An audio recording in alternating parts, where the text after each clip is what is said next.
Assalamualaikum warahmatullahi wabarakatuh. Alhamdulillah. Terus saja kita memuji Tuhan kita Allah Subhanahu wa taala. Satu-satunya zat yang maha hidup berdiri sendiri, zat yang telah menciptakan semua yang di langit, di bumi dan di kedalaman lautan. Zat yang maha perkasa, maha kuasa, yang memiliki segala sesuatunya. Dia telah menggantungkan segala nikmat dengan kalimat Alhamdulillah. Maka sangat wajar kalau kita sering mengucapkan dan mengulang-ulangi kalimat ini. Juga kita panjatkan setelah memuji Allah Subhanahu wa taala, salawat dan taslim sebagai salam hormat kita kepada Nabi Muhammad SAW, satu-satunya guru, kiai dan suri tauladan, penutup para nabi, manusia paling mulia, pemimpin orang-orang yang bertakwa. Sebagaimana Allah dan malaikatnya telah memberikan salam kepada beliau. Semoga Allah Subhanahu wa taala berkahi dan juga ikhlaskan niat kita. Pada malam ini kita akan melanjutkan bahasa kitab Muslim pasal ke-6, beriman kepada kitab-kitab Allah. Setelah melalui 4 pasal menyebutkan tentang beriman kepada Allah Subhanahu wa taala, fakta-faktanya kalau Allah itu ada, dan fakta-faktanya pembatalan semua Tuhan selain Allah Subhanahu wa taala, dari pohon, batu-batu, tumbuh-tumbuhan, hewan-hewan yang banyak disembah oleh manusia atau sebagian manusia. Juga kita sudah membahas pada pertemuan kita yang terakhir masalah beriman kepada makhluk Allah yang mulia, para malaikat, tugas-tugas mereka, juga bagaimana ciptaan fisik mereka, bukti-bukti kalau mereka ada secara nakli dan juga akli. Dan pada malam ini insya Allah kita bahas beriman kepada kitab-kitab Allah. Allah Subhanahu wa taala, saudaraku seiman, mengajarkan kepada kita sebagai makhluknya apa yang dia inginkan. Dan caranya adalah dengan menurunkan kitab dari langit. Kitab-kitab yang Allah turunkan tentu cukup banyak, karena Allah Subhanahu wa taala mengutus 124.000 nabi, diantaranya 313 rasul. Dan akan kita bahas di pasal nantinya membahas masalah beriman kepada rasul-rasul. Tentu yang kita wajib imani di antara 124.000 nabi, di antaranya 313 rasul, adalah 25 nabi dan rasul. Maka masih banyak yang kita tidak tahu kisah mereka. Dan Allah Subhanahu wa taala mengatakan dalam Al-Qur'an, "Minhum man qasasnahu 'alaika wa minhum man lam naqsushum 'alaik." Ada di antara nabi-nabi yang telah kami ceritakan kepada Muhammad, dan masih banyak yang belum kami ceritakan kepada. Karena dari sekian banyak hanya 25 nabi dan rasul yang wajib kita ketahui. Begitu pula dengan kitab-kitab. Kitab yang disepakati oleh para ulama ada 5 yang diturunkan oleh Allah Subhanahu wa taala, yang kita wajib ketahui namanya dan mengimani keberadaannya. Juga tentu mengetahui nama-namanya, tapi tidak lagi mengikuti ajaran atau tuntunannya kecuali kitab terakhir, Al-Quran.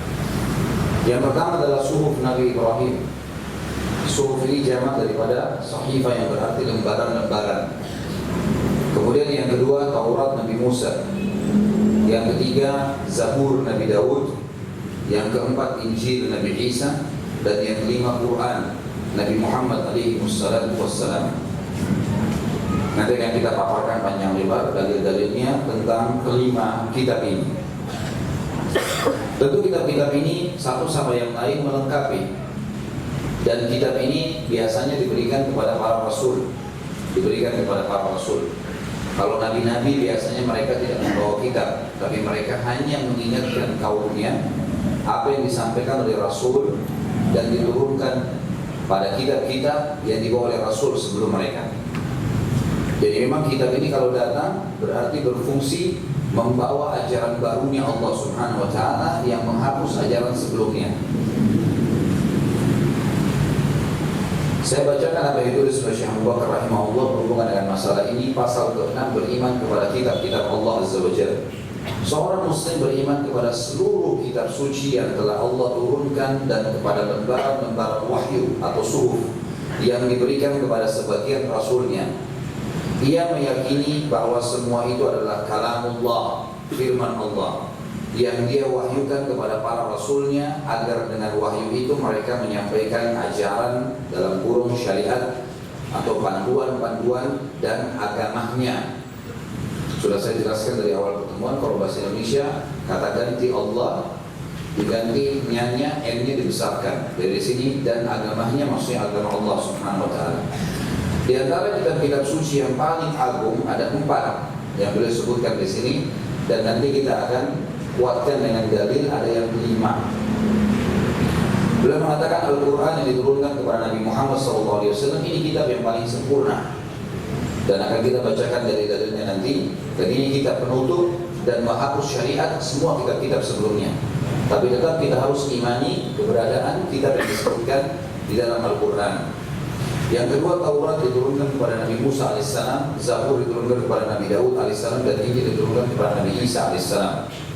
Al-Quranul Karim adalah kitab yang teragung dari kitab-kitab lainnya, sebagai batu ujian bagi kitab-kitab yang lain itu. Maksudnya ya, pelurus, pelengkap, ya, penghapus, disilakan dengan batu ujian bagi kitab-kitab yang lain, dan menghapus semua ajaran dan hukum-hukum yang ada di dalamnya. Iman yang demikian itu karena adanya dalil-dalil nakli dan akli di bawah ini. Yang pertama, dalil-dalil nakli.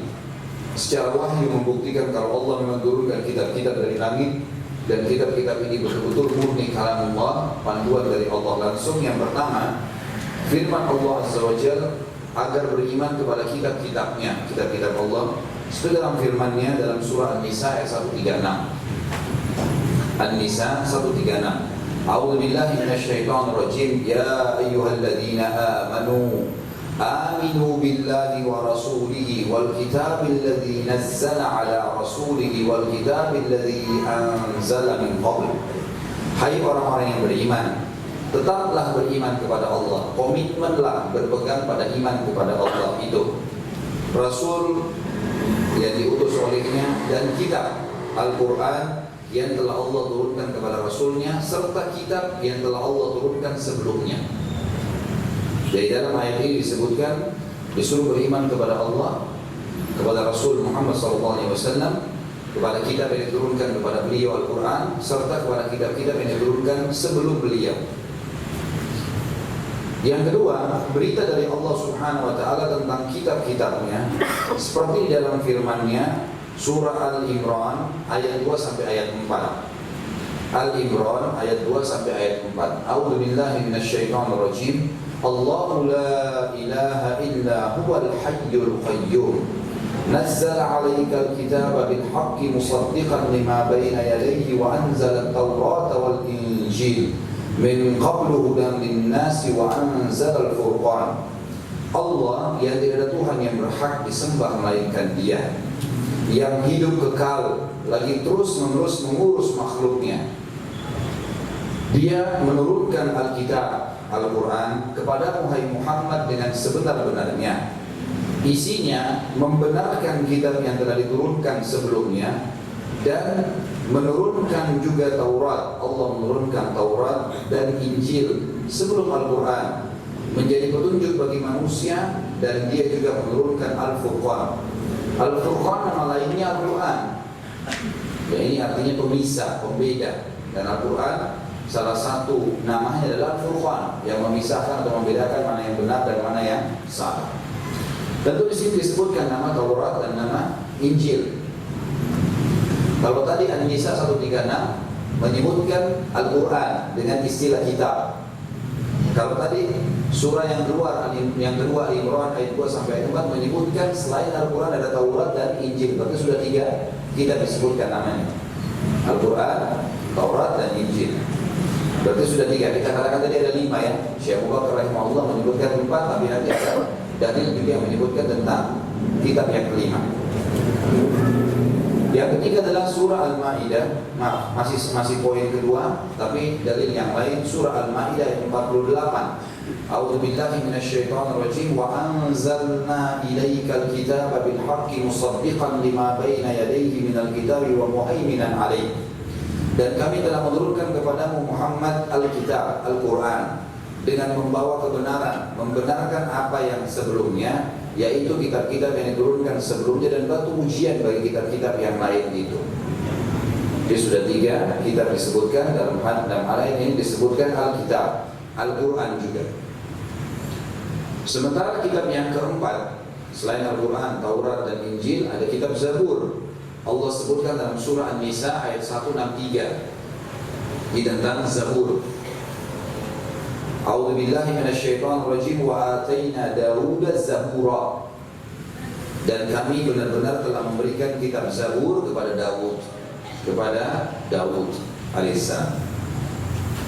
Kemudian beliau mengangkat dalil masih di poin kedua, surah Asy-Syu'ara 192 sampai 196 yang bunyinya a'udzubillahi minasyaitonir rajim wa innahu latanzilu rabbil alamin nazala bihi ruhul amin ala qalbika litakuna minal munzirin bilisanin arabiyyin mubin wa innahu lafi zuburil awwalin.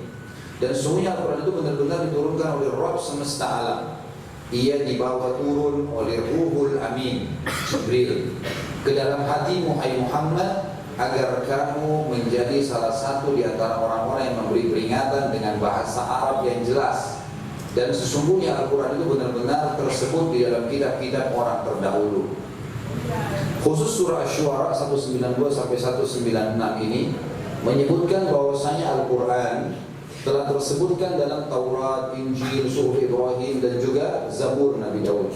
Semua yang disebutkan tentang masalah ini. Bahkan ulama tafsir mengatakan dalam tafsir ayat ini, semua kitab-kitab yang tidak disebutkan pun yang kita harus imani, belum disebutkan namanya dalam Al-Quran ya.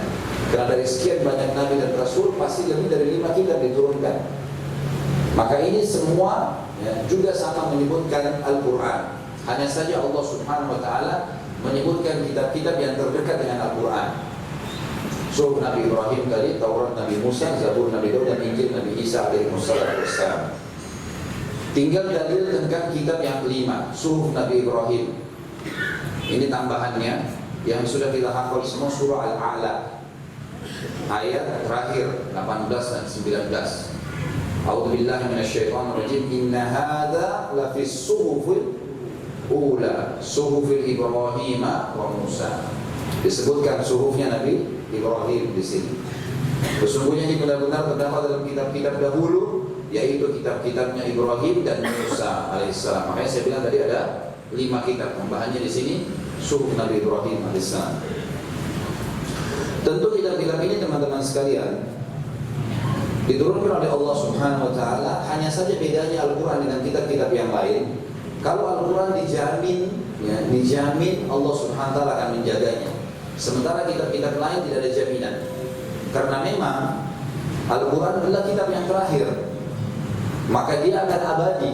Tidak lagi kitab turun setelah itu untuk membenarkan atau meluruskan atau mengubah ajarannya. Beda dengan kitab-kitab sebelumnya.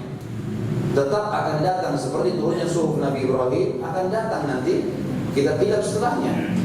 Turunnya Taurat oleh Bani Israel akan datang, Zabur akan datang, Injil yang memang menghapus ajaran-ajaran sebelumnya, gitu kan? Jadi Al-Quran dijamin oleh Allah Subhanahu Wa Taala. Taurat tentunya tertulis di zaman Nabi Musa alaihissalam di atas batu-batu yang beliau bawa, gitu kan? Ini diceritakan dalam Al-Quran bahwasanya Musa alaihissalam datang ke Tursina selama 40 hari dan menerima kitab Taurat. Kalau Al-Quran turun selama 23 tahun, 13 tahun di Mekah, 10 tahun di Madinah baru sempurna, lengkap 30 juz. Kalau Taurat turun selama 40 hari, selesai lengkap semuanya, gitu kan? Namun pada saat Nabi Musa alaihissalam pergi menerima Taurat, ternyata kaumnya mengikuti Samiri. Kemudian mereka menyembah lagi patung sapi betina, ya. Maka Musa alaihissalam datang, kemudian sempat dalam Al-Quran dikatakan Musa ya, melempar, sempat meletakkan di tanah ya, lauha, sebuah batu-batu yang tertulis ayat-ayat Taurat itu, kemudian menghukum si Samiri. Baru kemudian pada saat emosinya Musa alaihissalam sudah hilang, marahnya sudah hilang, beliau mengambil kembali ya, prasasti atau batu-batu ya, yang tertulis dalamnya ayat-ayat Taurat itu sendiri. Tetapi di sini Allah Subhanahu Wa Taala tidak menjamin ya, dijaga. Makanya Taurat berubah. Kitab yang paling sering berubah adalah Taurat. Yang paling sering berubah. Bisa tiap hari berubah. Bahkan mereka melalui proses, orang-orang Yahudi sekarang punya kitab Taurat. Lalu kemudian mereka pindahkan ke Talmud. Talmud itu seperti revisi daripada kitab Taurat, direvisi. Akhirnya Taurat yang asli ditinggalin tuh, mulai pindah ke Talmud. Sekarang pindah lagi, intisari diangkat dan dikarang-karang oleh para pendeta Yahudi, diberikan nama dengan protokol Yahud. Protokol Yahud ini buku panduannya orang-orang Yahudi bagaimana mereka menguasai dunia. Tapi di dalamnya kalau Anda membaca luar biasa. Saya punya dalam bahasa Arab protokol itu, dan saya sarankan tidak usah dibeli sebenarnya. Waktu itu kami memang belajari di tingkat 3 kuliah khusus masalah adian. Memang dulu dosen-dosen di Madinah, Masya Allah, mereka datangkan pada saat kita belajar tentang Yahudi, memang didatangkan tuh kitab mereka yang mereka pegangi, Tauratnya didatangkan sampai ditunjukkan tentang protokol Yahudi. Pada saat kita belajar tentang Nasrani, maka didatangkan kitab Injilnya, ditunjukkan bagaimana kekeluaran yang ada di situ, apa yang mereka revisi, yang mereka masukkan yang bukan dari perkataan Allah Subhanahu Wa Taala. Itu dijelaskan semua oleh dosen dulu memang yang ahlinya bidangnya di situ.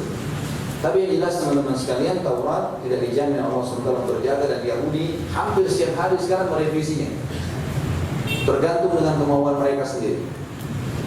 Kemudian kalau Injil itu tentu, kalau Zabur ini sudah dianggap sudah tidak ada. Zabur ini mutlak ditinggalkan oleh orang-orang Bani Israel.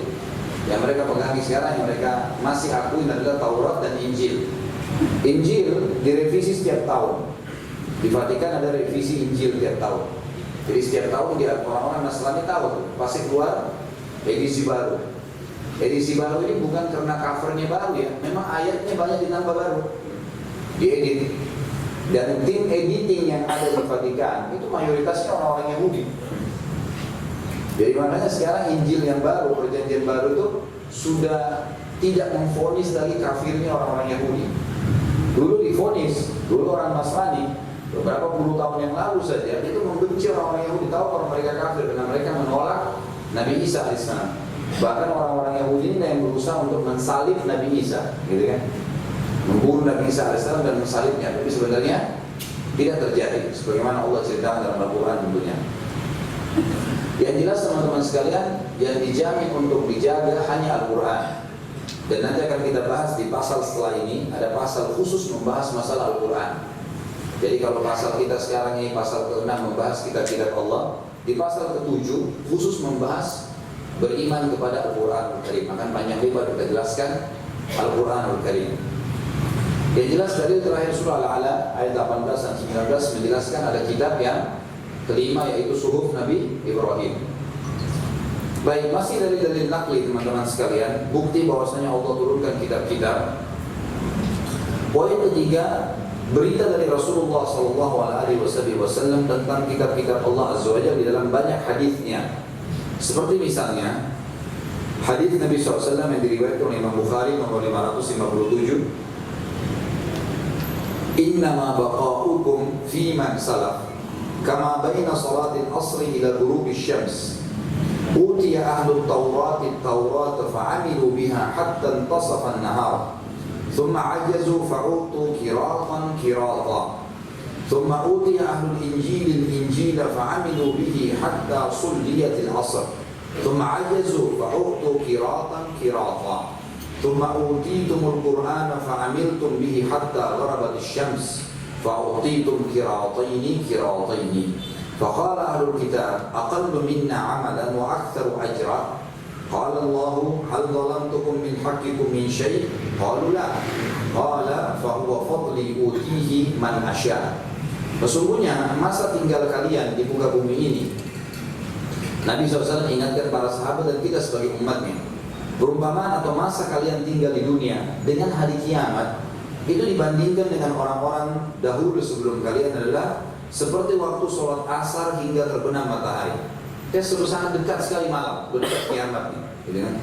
Juga ada sebuah hadis tadi kita bahas tanda-tanda hari kiamat, kata Nabi SAW, hitunglah 6 hal ya, yang termasuk tanda-tanda kiamat. Apa yang beliau katakan? Lahirnya saya, diutusnya saya, dan meninggalnya saya. Dari 6 tanda-tanda kiamat yang Nabi SAW pastikan itu hitung sebagai tanda-tanda kiamat, 3 sudah masuk dalam diri beliau sendiri Sallallahu Alaihi Wasallam. Lahirnya Nabi, diutusnya Nabi, meninggalnya Nabi SAW. Sudah masuk di dalamnya gitu ya. Sekarang sudah 1400 tahun sekian Nabi SAW meninggal. Dan memang kita berada di akhir zaman. Kita berada di akhir zaman. Nanti kita akan jelaskan juga di tanda-tanda hari kiamat. Nanti di pasal khusus masalah hari kiamat, panjang lebar tanda-tanda kiamat kecil dan tanda-tanda kiamat besar, mana yang sudah terjadi, mana yang sedang terjadi, dan mana juga yang akan terjadi nanti. Kata Nabi SAW, ahli Taurat, orang-orang Yahudi telah diberi kitab Taurat. Jadi di sini saksi bahasan ada penyebutan nama Taurat. Karena kita sedang membahas beriman kepada kitab-kitab Allah. Telah diberi kitab Taurat dan mereka pun mengamalkan isinya sampai setengah hari. Lalu mereka lemah. Mereka mengubah-ubahnya. Makna lemah, mereka tidak mampu mengamalkannya. Karena kalau mereka mengamalkan keaslian Taurat, mereka akan beriman pada Injil. Tapi mereka ternyata tidak mau itu. Mereka tidak mau ikutin. Maka mereka dibeli orang-orang yang sudah beriman sebelumnya, yang sebelum datangnya Injil mereka meninggal, maka Allah berikan kepada mereka pahala satu kirat. Kirat ini dalam sebuah hadis lain dijelaskan. Kata Nabi SAW, siapa yang sholat jenazah mendapatkan satu kirat pahala. Siapa yang mengantar jenazah sampai dimakamkan maka diberikan juga satu kirat. Lalu sahabat bertanya, Rasulullah, apa itu satu kirat? Seperti apa? Kata Nabi SAW, seperti gunung Uhud. Seperti gunung Uhud, gitu ya. Jadi satu kirat ini disilakan dengan satu gunung, gitu ya. Jadi orang-orang Yahudi ini yang mengamalkan kitab Taurat, yang masih beriman pada kitab Taurat, dan sebelum datang Injil mereka meninggal. Berarti sebelum datang kitab yang menghapus kitab Taurat, mereka diberikan dua gunung, satu kirat. Kemudian ahli Injil, datang kitab Injil datang, diberi kitab Injil, orang-orang yang beriman pada Nabi Isa diberikan kitab Injil. Dan ini saksi bahasan kita, ada istilah atau nama Injil disebutkan. Jadi kita sebagai orang Islam harus mengakui kitab Allah turunkan Taurat, kitab Allah turunkan namanya Injil, gitu kan? Tetapi bukan ya Taurat dan Injil yang sekarang mereka ubah-ubah itu. Kita umat Islam tahu kalau mereka sudah ubah-ubah itu, karena Allah bongkar itu semua dalam Al-Quran. Lalu mereka mengamalkan isinya hingga sholat asar saja. Isi dalam kitab Injil adalah mengingatkan ada kitab datang namanya Al-Quran, mengingatkan ada Nabi namanya Muhammad ya. Karena nama Nabi Muhammad SAW jelas dalam kitab-kitab mereka. Allah katakan dalam satu ayatnya, ya'rifunahu kama ya'rifuna abna'ahum. Mereka mengenal Muhammad SAW sebagaimana mereka mengenal anak-anak mereka sendiri. Bahkan nama Muhammad sendiri pernah saya jelaskan, ya tidak dikenal oleh bangsa Arab. Gak ada orang Arab yang bernama Muhammad sebelum Nabi Muhammad SAW. Gak ada. Nama Muhammad itu ditemukan oleh Abdul Muttalib pada saat dia sedang ke negeri Syam. Kemudian dia bertemu dengan salah satu pendeta Nasrani. Pendeta ini lalu bertanya kepadanya, kamu dari mana? Kalian dari mana? Dengan kafilah dagangnya. Mereka bilang kami dari Jazirah Arab. Tepatnya dari mana? Dari kota Mekah. Maka kata pendeta tersebut akan keluar Nabi terakhir nanti ya, yang dari kota kalian Mekah itu yang bernama Muhammad. Mereka tahu betul. Dari Quraisy, tahu nama ayahnya, tahu siapa dia, tahu ibunya, tahu semuanya. Jelas ciri-ciri fisiknya, tempat hijrahnya, kitab yang diturunkan untuknya, semua jelas. Jadi orang-orang ahli kitab kalau mengikuti isi asli, mereka pasti beriman. Enggak mungkin tidak. Satu-satunya Injil yang masih bertahan sekarang ada namanya Barnabas. Injil yang masih asli dan itu ditolak oleh gereja dunia. Setiap ditemukan dibakar. Setiap ditemukan dibakar. Sampai sekarang tentu ada ya, dan masih disimpan oleh beberapa ulama-ulama Muslim. Itu orang-orang Nasrani masih ada yang berpegang pada kitab ini. Dan di situ ada disebutkan nama Ahmad dan nama Muhammad. Maka kata pendetanya kepada Abdul Muttalib akan keluar Nabi terakhir nanti di kota kalian Mekah itu seseorang yang bernama Muhammad. Lalu kemudian Abu Thalib tanya dia, dari mana kau tahu itu? Kata mereka, kata pendeta ini, dari kitab kami Injil. Telah tersebutkan nama Nabi Muhammad SAW. Kemudian dikatakan mereka mengamalkan sampai waktu asar. Kemudian mereka lemah. Mereka nggak mau ikutin isinya. Tidak mampu mengamalkan. Lalu mereka diberikan pahala satu kirat. Maksudnya khusus yang beriman sebelum datangnya Al-Quran. Karena kalau sudah datang Al-Quran sudah tidak lagi diterima keimanan mereka. Ini sesuai dengan firman Allah Subhanahu wa taala dalam surah Al-Bayyinah, A'udzu billahi minasyaitonir rajim, innal ladzina kafaru min ahli kitabi wal musyrikin fi nari jahannam khalidina fiha. Allah mengatakan telah kafir ahli kitab Yahudi dan Nasrani dan juga orang-orang musyrik serta mereka akan kekal dalam neraka kalau mereka meninggal dalam keyakinan tersebut. Dalam hadis Nabi SAW riwayat Imam Muslim, beliau bersabda, tidak ada seorang pun dari Yahudi, Nasrani, Majusi, penyembah api yang mendengarkan saya diutus menjadi nabi kemudian mereka tidak beriman pada risalah saya dan mereka meninggal dalam keyakinan tersebut, kecuali pasti mereka masuk ke dalam api neraka. Gitu kan? Jadi ini penjelasan hadis ini adalah penjelasan bagi orang-orang yang berpegang pada Injil sebelum datangnya Al-Quran. Maka mereka akan diberikan balasan pahala satu qiraat. Kemudian kata Nabi SAW, dan kalian diberikan Al-Quran. Setelah Injil datang Al-Quran. Yang mengimani Al-Quran, maka dikatakan Muslim, dan kalian pun mengamalkannya hingga matahari terbenam. Maksudnya sampai kiamat. Karena makna kalian mengamalkan sampai terbenam kembali kepada awal hadis ini. Awal hadis dari sebutannya apa? Waktu antara kalian dengan kiamat hanya seperti habis asar sampai terbenam matahari. Dan di sini Nabi SAW mengatakan kalian akan mengamalkannya sampai hari kiamat, sampai matahari terbenam. Lalu kemudian kalian nanti hari kiamat diberikan pahala 2 qiraat, maksudnya 4 gunung, gitu kan? Maka ahli kitab pun pada hari kiamat mereka berkata kepada Allah Subhanahu wa taala, mereka nih umat yang terakhir ini lebih sedikit amalnya daripada kami, akan tetapi mereka diberi pahala lebih banyak. Maksudnya waktunya lebih pendek, umur mereka lebih pendek, kan? Kok bisa pahalanya double dari pahala kami? Lalu Allah Subhanahu wa taala berfirman kepada mereka, apakah ada hak kalian yang aku zalimi? Yang selama ini aku janjikan, kayak kita misalnya sholat, dijanjikan pahala berjamaah 25 kali lipat, 27 derajat, ada pahala dijanjikan. Nah Allah SWT berkata kepada ahli kitab, apakah ada yang saya sudah janjikan, saya zalimi kalian, belum saya kasih? Maka mereka berkata, iya. Maka Allah pun mengatakan atau berfirman, itu adalah karuniaku, aku memberikannya kepada siapapun yang aku kehendaki. Jadi memang ini sekaligus hadis ini sebenarnya menyebutkan tentang masalah kelebihan umat Muhammad SAW. Ingat teman-teman sekalian, agama yang dibawa oleh Nabi SAW bukan agama orang Arab, tapi agama semua orang yang mau beriman kepada Allah. Hanya saja Allah memilih Nabi Muhammad SAW dari turunan Arab. Dan turunan suku ini, suku Arab, berbedaan paras wajah dengan orang bule, dengan orang Asia, orang Melayu, orang hitam dari Afrika. Ini cuma variasi kehidupan. Kita sudah dituntun dalam agama. Orang yang beriman kepada Allah tahu ini semua agar Allah memperlihatkan kepada kita masalah keajaiban, ya, keajaiban penciptaan Allah Subhanahu wa taala. Berbeda suku, berbeda bahasa, berbeda warna kulit, berbeda paras wajah, berbeda postur tubuh, ini semua variasi kehidupan. Jadi kan kata Allah SWT dalam Al-Quran, A'udzubillahi minasyaitonir rajim, ya ayyuhan nas, hai sekalian manusia, semua diajak ngomong dari suku manapun. Inna khalaqnakum min dzakarin wa untha, kami telah menciptakan kalian dari laki-laki dan perempuan, wa ja'alnakum syu'uban wa qabaila lita'arafu, dan kami jadikan kalian bersuku-suku dan berbangsa-bangsa, berbeda bahasa, gitu kan? Berbeda lokasi, berbeda cuaca, berbeda jenis makanan, postur tubuh dan seterusnya.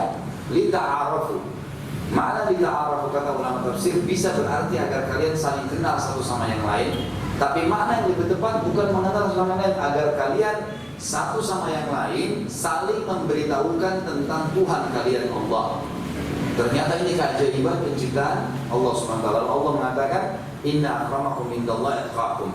Sesungguhnya orang yang paling mulia di sisi Allah dari kalian, suku manapun dia, bagaimanapun postur tubuhnya, warna kulitnya, paras wajahnya, yang paling mulia adalah orang yang paling bertakwa, orang yang paling patuh kepada Allah Subhanahu wa taala.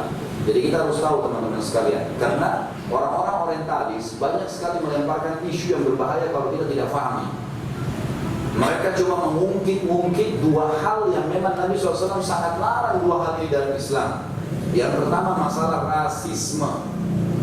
Ini habis dalam Islam, nggak ada rasisme, nggak ada fanatisme kesukuan, nggak ada batas negara, Nggak ada saya orang Indonesia, saya orang Saudi, saya orang Amerika, saya orang Australia dalam Islam, habis itu kan.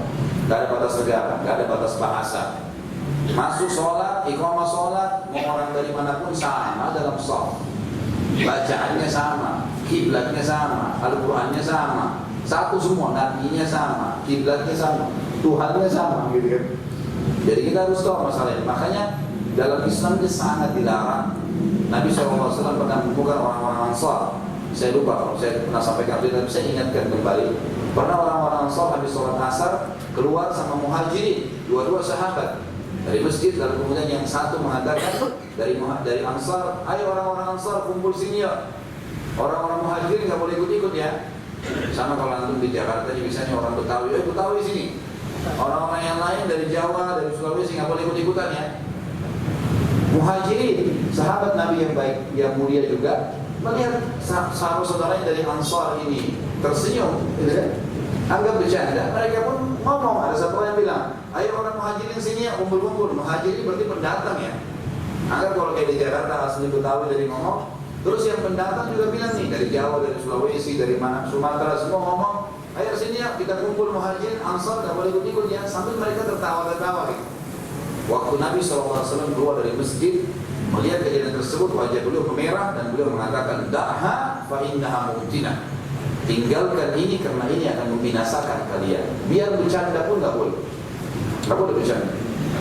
Gak ada fanatisme keturunan, gak ada fanatisme bahasa. Allah Subhanahu wa ta'ala menurunkan kitab-kitab dalam beragam bahasa. Ya gitu. Kitab Taurat, kitab Injil kita tahu dalam bahasa Ibriyah, gitu ya. Surah Nabi Ibrahim dalam bahasa Babilonia, gitu ya. Bukan bahasa Arab. Al-Quran diturunkan dalam bahasa Arab. Dengan keajaibannya Allah inginkan agar manusia tahu dalam ragam bahasa. Bukan berarti untuk orang Arab itu. Nah, ini penting untuk diketahui karena orang-orang orientalis teman-teman sekalian mengangkat itu, dan sekarang di Indonesia mulai diangkat juga tuh. Seperti kasus waktu Kamal Atatürk di Turki menghapus khilafah Islamiyah, mengganti dengan republika. Akhirnya sampai umat Islam sudah tidak punya lagi kebanggaan, tidak ada lagi dengan kerajaan Islam yang bisa dibanggakan, gitu kan? Yang maksudnya dalam bentuk khilafah yang besar, satu raja semua wilayah Islam di bawah naungannya. Dihapus sama dia. Lalu kemudian dia masukkan nih pemahaman rasisme nih. Itu cadar dan jilbab tradisi orang Arab, bukan syariat Islam. Maka seluruh wanita Turki nggak boleh pakai jilbab, diganti dengan topi. Itu bahasa Arab, dipakai azan. Itu untuk Jazirah Arab.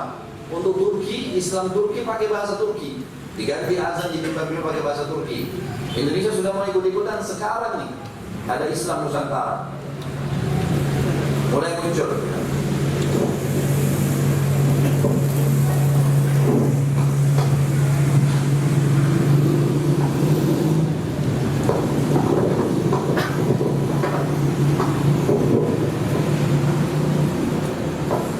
Jadi hati-hati dengan masalah ini teman-teman sekalian. Ini Indonesia ini kalau dibiarkan pemahaman Islam Nusantara tadi, mereka mengangkat tuh. Kita lihat di web-web mereka, di Facebook mereka, semuanya begitu. Untuk apa ikut-ikutan orang Arab tuh? Jenggot itu tradisi orang Arab. Gak usah ikut-ikutan. Kita Islam Nusantara, gak ada jenggotnya, gak usah. Jadi mulai dimunculkan tuh. Dan ini pemikiran dari para orientalis, orang-orang kafir yang mempelajari Islam. Ini harus begitu.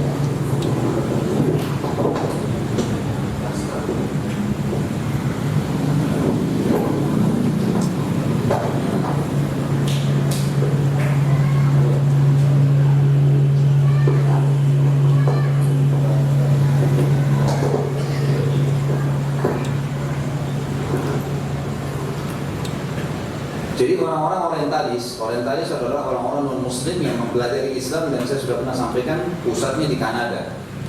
Di sana itu ada orang doktor, profesor, hafal Quran, tapi Nasrani, tapi Yahudi. Mereka sengaja mencari ya, kesalahan-kesalahan Islam dan selalu mendatangkan penggalan-penggalan ayat tentang Yahudi dan Nasrani yang Allah menceritakan tentang orang-orang mereka yang beriman sebelum datangnya risalah Nabi Muhammad SAW. Lalu mereka bilang, ini lihat nih, buktinya dalam Al-Quran juga mereka tidak dikafirkan. Ya. Maka pulanglah mereka di Indonesia, lahir jaringan Islam liberal, jil, semua agama sama. Al-Quran layak direvisi seperti Injil. Yang tidak cocok sama kita direvisi saja. Mereka mau ubah tuh Al-Quran. Makanya harus hati-hati, harus dipahami. Jadi Al-Quran memang dijanjikan akan dijaga oleh Allah Subhanahu Wa Taala. Tidak ada yang dalam Islam. Dan semoga saja sekarang insya Allah kita berharap Turki sudah mulai kembali, sudah mulai jilbab dihidupkan, sudah mulai sholat berjamaah militernya, sudah mulai alhamdulillah. Dan mudah-mudahan Allah Subhanahu Wa Taala kembalikan. Tapi sebelumnya, ya itu lebih dari 90 tahun Islam dihapus tuh. Dihapus. Sampai teman-teman saya dulu mahasiswa dari Turki mendatangkan kepada kami beberapa cuplikan foto waktu itu. Yang dia lihat nih, bulan puasa saja mereka masih banyak yang tidak puasa, minum khamar, berzina di pinggir jalan, rusak betul. Alhamdulillah sekarang mulai kembali. Indonesia ini setelah Turki 90 tahun lebih rusak, baru mau dirusak lagi sekarang. Kita harus ambil pelajaran, tidak boleh. Tidak ada rasisme dalam Islam, tidak ada. Habis itu kesukuan, habis semua, buang lautan. Ini cuma hiasan, cuma hiasan. Allah ciptakan untuk mengenang Tuhan kita Allah Subhanahu Wa Taala. Ini diangkat oleh mereka. Yang kedua, tidak ada tradisi dalam Islam, nggak ada. Tradisi dalam Islam adalah Islam itu sendiri. Kita harus menjadikan teman-teman sekalian, mau dari manapun dia, suku manapun dia, bahasanya apapun, tinggal di wilayah manapun di muka bumi, kalau dia Muslim, maka yang jadi tradisinya adalah Islam.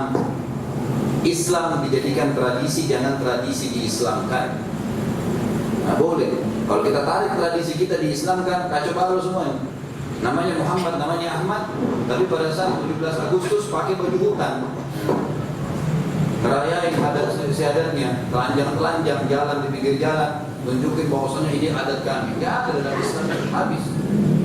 Terbuka aurat haram, tinggalkan, buang ke baju semuanya. Nggak ada dalam Islam. Makanya Umar bin Khattab mengajarkan kepada kita, dia bilang, kami ini kaum yang dulu terhina di masa jahiliyah, makan bangkai, gitu kan. Istrinya boleh berzina dengan sembarangan orang, nyembah berhala, nggak ada. Dan kami dimuliakan dengan Islam. Setelah Islam datang habis semuanya. Sampai Umar bin Khattab pernah menebang pohon yang dikenal dengan ada bayatul ridwan. Pohon pernah Nabi SAW dibayat di situ. Setelah Nabi SAW meninggal di zaman Umar bin Khattab, mulai banyak orang datang sholat di pohon itu. Umar bin Khattab ditebas tuh, dipotong tuh pohon. Pohon ini kenangan Nabi SAW dulu dibayat itu, dipotong sama Umar. Dan sahabat semua mendukung, karena orang sudah mulai salah gunakan. Ka'bah pun yang mulia hanya simbol. Allah menyuruh kita menghadap Ka'bah. Jangan berlebihan, muliakan Ka'bah iya, tapi jangan berlebihan. Gak perlu gosok-gosok kopiahnya di Ka'bah. Gak perlu gunting pisau Ka'bah. Gak perlu, gak ada sesuatu. Ada yang congkel-congkel batunya Ka'bah tuh. Dulu dekat situ terus dicongkel-congkel, diambil batunya, jadikan batu jimat. Apa hubungannya?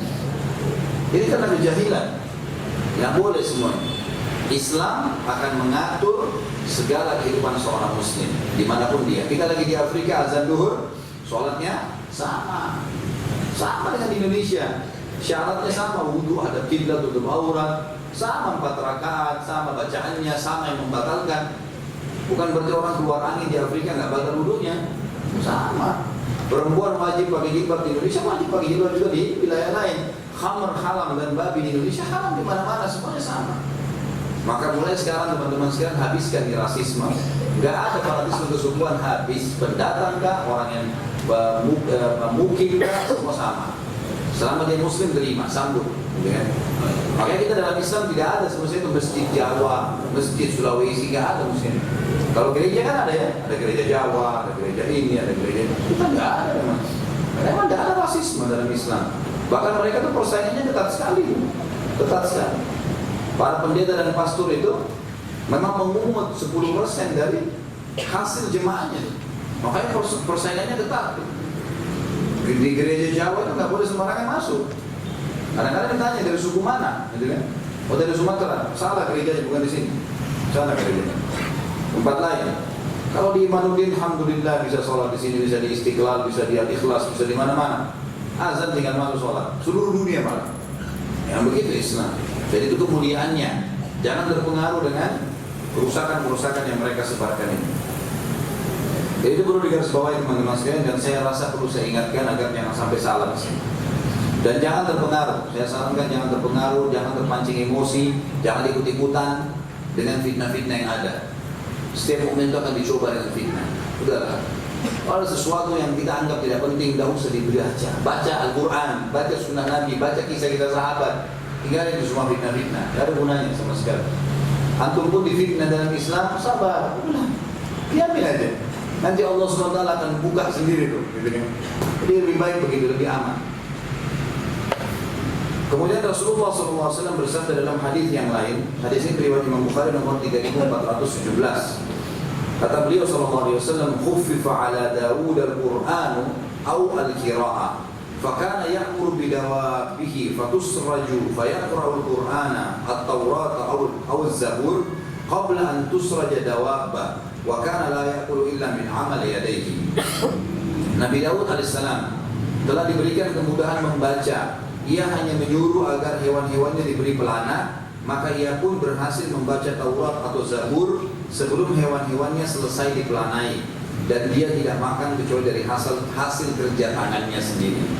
Nabi Daud alaihissalam Nabi yang mulia ya, Nabi yang terkenal sekali dengan ibadahnya kepada Allah Subhanahu Wa Taala, pekah sekali beribadah kepada Allah. Makanya ibadahnya selalu afdal. Nabi Daud alaihissalam cirinya selalu mengejar yang terafdal. Kita tahu afdal sholat malam adalah sholat malamnya Daud dalam hadis kan. Dia tidur, kemudian dia sholat, kemudian dia tidur, kemudian dia sholat lagi. 2 kali tidur, 2 kali sholat. Juga puasa yang paling afdal puasanya Daud, puasa sehari, buka puasa kali. Karena orangnya sangat peka, luar biasa. Kalau Allah berikan pilihan ini afdal, ini mufaddal, afdal yang paling baik, mufaddal yang nomor 2, selalu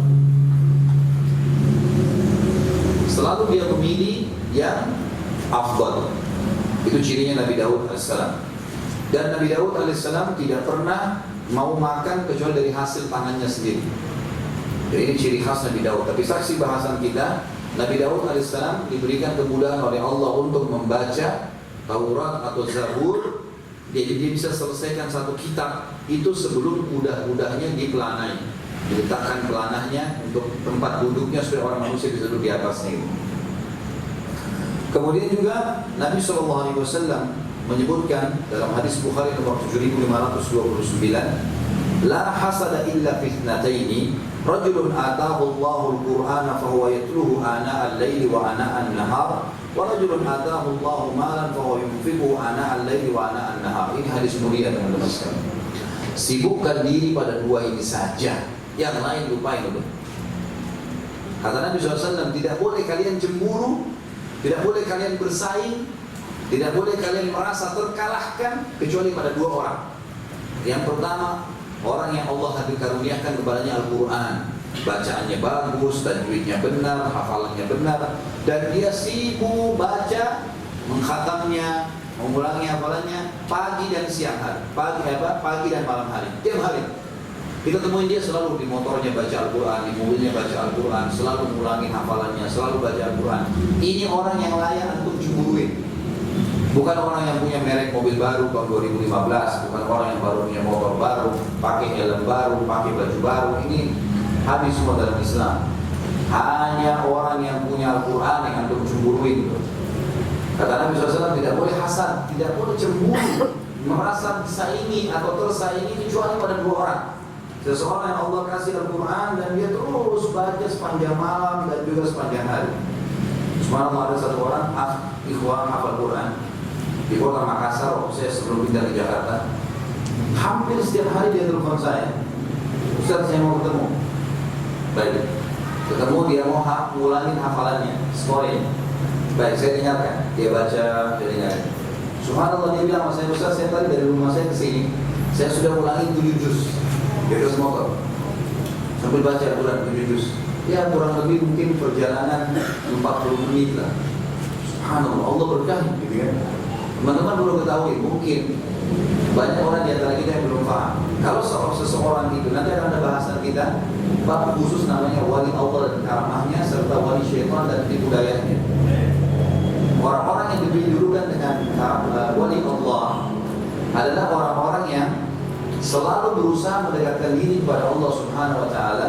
Dan makin sering kita mengerjakan satu jenis ibadah, maka makin peka kita di ibadah itu.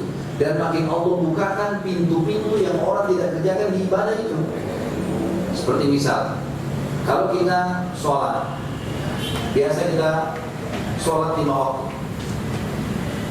Nanti kalau kita sudah ikat diri kita setiap azan langsung sholat, ya, dan kita sudah rutinkan itu, sudah jadikan sebagai sebuah kebiasaan, nanti Allah buka sesuatu di sholat itu yang mungkin kita tidak berpikir sebelumnya. Seperti misalnya tadinya kita datang azan, ya selesai azan kita baru masuk masjid. Ternyata Allah buka hati kita datang sebelum azan. Akhirnya kita ikutin, dapat pahala menjawab muadzin, kita sempat sholat qobliyah, kita sempat berdoa, kita sempat sholat. Dalam sholat itu kita sempat membaca ayat surah-surah yang cukup panjang dan seterusnya. Seringnya kita mengerjakan sebuah ibadah akan membuat kita mendapatkan bulan-bulan di ibadah itu. Uthman bin Affan disebutkan dalam sebuah riwayat, beliau mengkhatam Al-Quran dalam satu malam. Di sholat malam, dari mulai habis Isya sampai subuh 30 juz habis dibaca. Tiap hari Uthman bin Affan al-Ghani. Bahkan dalam kisah beliau pernah disebutkan, beliau pernah masuk ke masjid untuk mengerjakan, ya, sholat malam, dan ada beberapa sahabat juga yang kerjakan sholat malam. Beliau kerjakan 1 rakaat sholat witir, gitu ya, 30 juz dibaca. Dalam kisah ini bisa antum lihat di selama saya berhubungan dengan masalah serial sahabat Uthman bin Affan radhiyallahu anhu. Jadi kita mungkin bertanya, bagaimana bisa ya? Kita kadang-kadang subhanallah setahun sekali baik kalau tamat 30 juz. Ini yang ketawa-ketawa kalau diri ya. Ini bisa dibaca setengah malam dan di sholat witir 1 rakaat 30 juz. Jadi sudah kerjakan 8 rakaat sebelumnya sudah witir 2 rakaat, tinggal 1 rakaat dibaca 30 juz. Kok bisa? Allah berkahi kata ulama. Seringnya seseorang melakukan suatu perbuatan, Allah akan berkahi di sini. Dia bisa melakukannya yang orang mungkin yang tidak biasa lakukan berat. Begini ya. Misalnya ada orang suka bersedekah. Saking sukanya sampai dia keluar 5 juta, 10 juta. Mungkin bagi orang yang tidak pernah bersedekah berpikir besar amat ditaruhin celengan miskin. Kalau ditanya orang fakir miskin 5 juta itu besar sekali. Karena dia tidak biasa sedekah, dia biasa 1.000 tua, 100 rupiah, 500 rupiah. Itu terus dirinya heran melihat orang ini kok bisa. Dia sudah sulit melakukan dengan keyakinan bahwasanya Allah akan gantikan dia yang lebih baik, gitu kan? Seringnya seseorang mengerjakan akan membuat dia terbiasa dan Allah berkahi di ibadah itu. Yang kedua adalah seseorang yang Allah karuniakan harta dan dia sibuk sedekahkan di malam dan siang hari. Terus, tidak pernah orang datang minta ditolak, selalu dikasih. Itu cirinya para sahabat. Abdurrahman bin Auf radhiyallahu anhu setiap hari membebaskan 33 budak. Pergi ke pasar, beli orang, bebasin. Setiap hari memasukkan 30 ekor sampai 50 ekor sampai 70 ekor, kalau salah ada riwayat menjelaskan, unta yang berisi kebutuhan-kebutuhan sehari-hari. Tiap hari. Lalu diparkir di jalan raya. Mungkin dia antum di sini di jalan raya.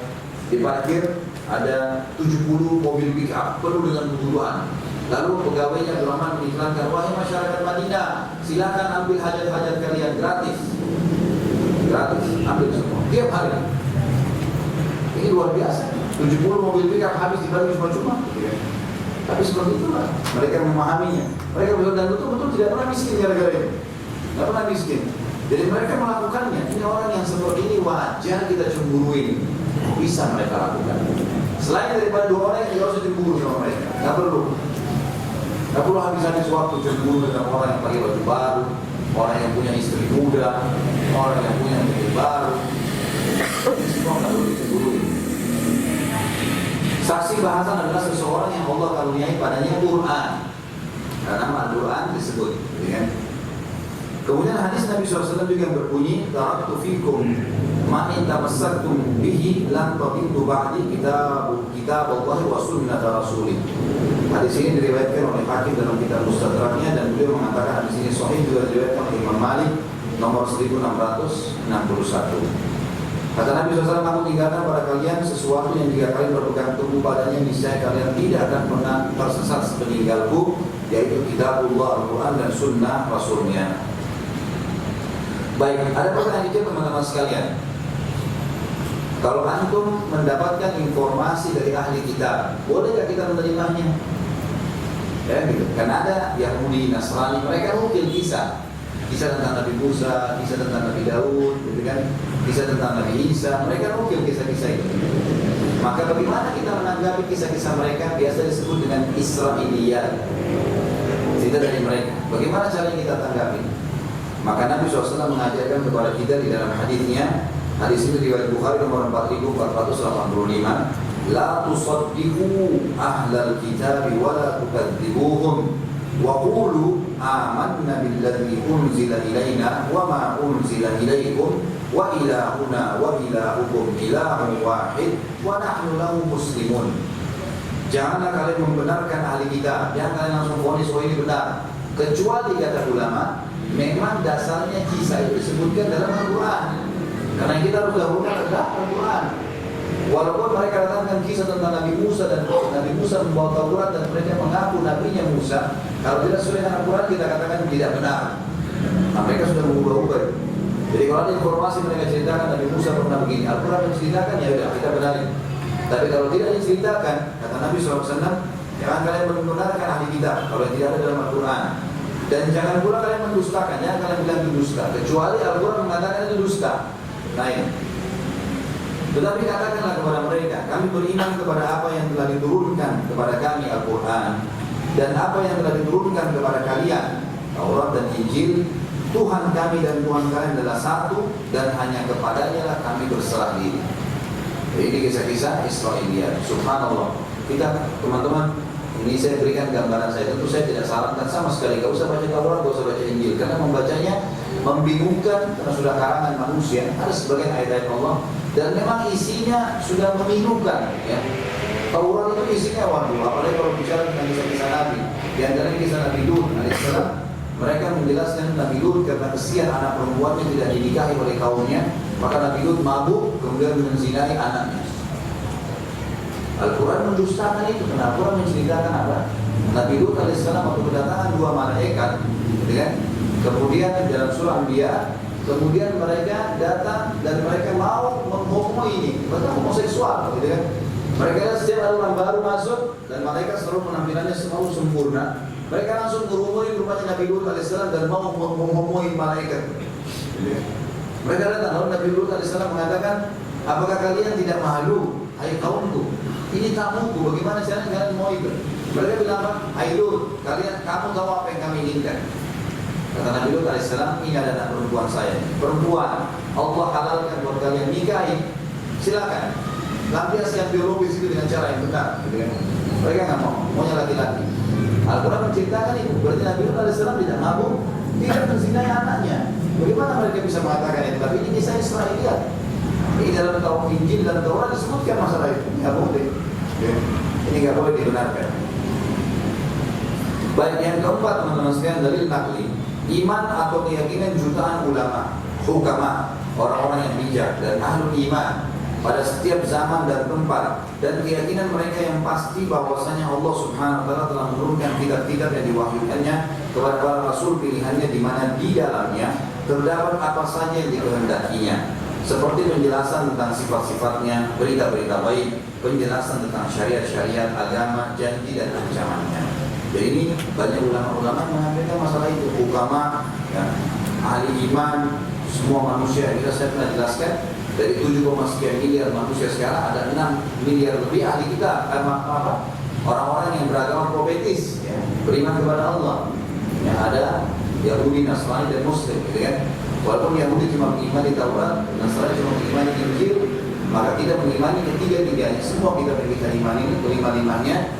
Makanya tetap saja dikatakan mereka banyak meyakini tentang kitab ini. Jadi mayoritas manusia tahu bahwa ada kitab turun dari langit.